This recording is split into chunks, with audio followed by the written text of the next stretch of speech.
On the Banks of Plum Creek by Laura Ingalls Wilder. Chapter 23. Country Party. Will you come to my party? Laura asked Christy and Maud and Nellie Olson.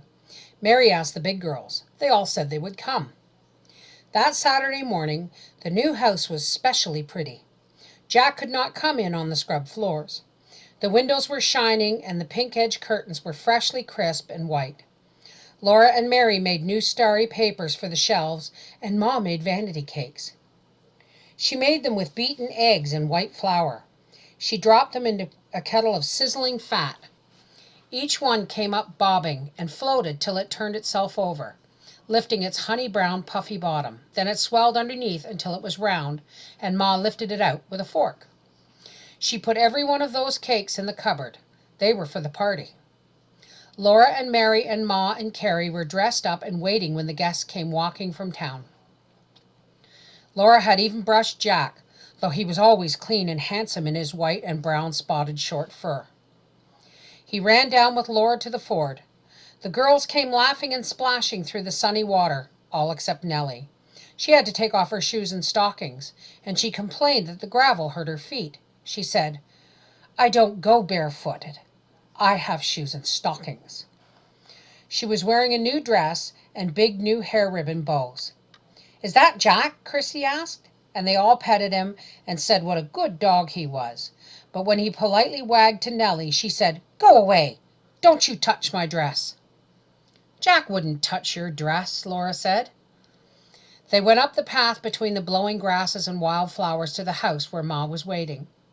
Mary told her the girls' names one by one, and she smiled her lovely smile and spoke to them.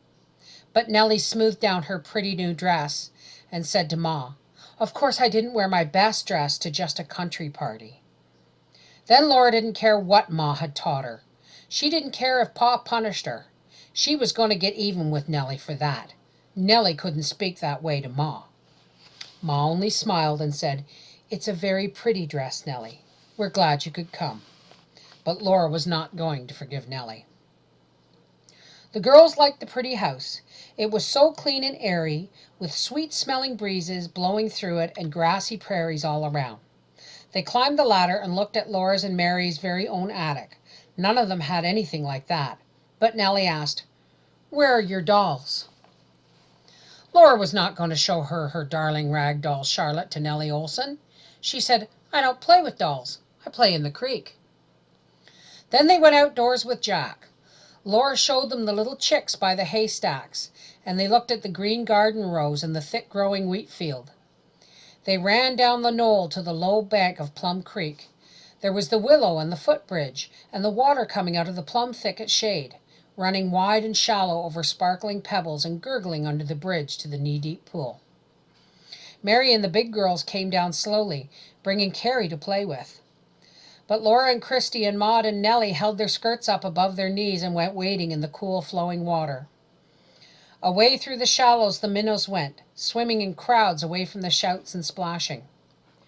The big girls took Carrie wading, where the water sparkled thin in the sunshine, and gathered pretty pebbles along the creek's edge.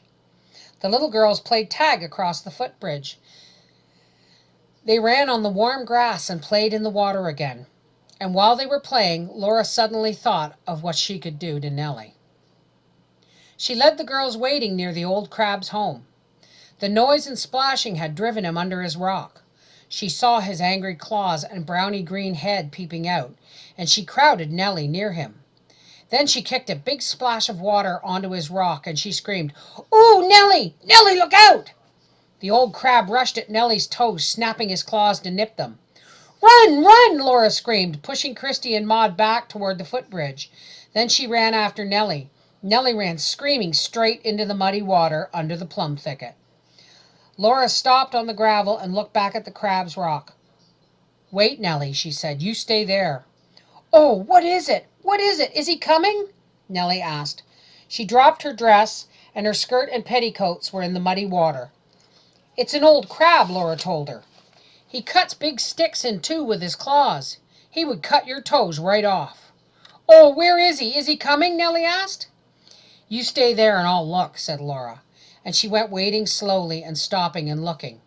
The old crab was under his rock again, but Laura did not say so. She waded very slowly all the way to the bridge while Nellie watched from the plum thicket. Then she waded back and said, "You can come out now." Nellie came out of the clean water. She said she didn't like that horrid old creek and wasn't going to play any more. She tried to wash her muddy skirt, and when she tried to wash her feet, then she screamed. Muddy brown bloodsuckers were sticking to her legs and feet. She couldn't wash them off. She tried to pick one off, and she ran screaming up onto the creek bank. There she stood, kicking as hard as she could, first one foot, then the other, screaming all the time. Laura laughed till she fell on the grass and rolled. "Oh, look, look," she shouted, laughing. "See Nellie dance." All the girls came running. Mary told Laura to pick those bloodsuckers off of Nellie, but Laura didn't listen. She kept on rolling and laughing.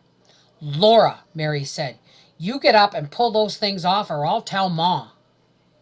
Then Laura began to pull the bloodsuckers off of Nellie.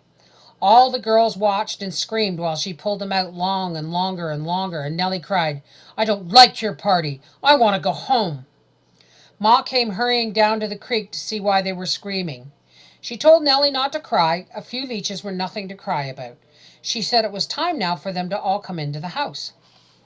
The table was prettily set with Ma's best white cloth and the blue pitcher full of flowers. The benches were drawn up on either side of it.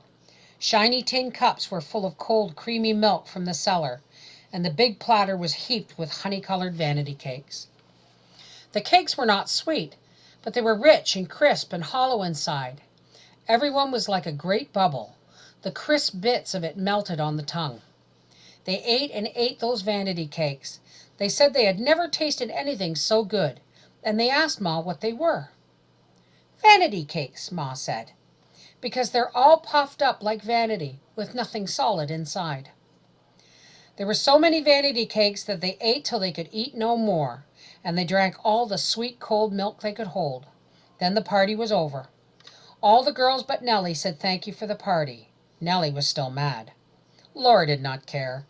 Christy squeezed her and said in her ear, "I never had such a good time, and it just served Nellie right." Deep down inside her, Laura felt satisfied when she thought of Nellie dancing on the creek bank.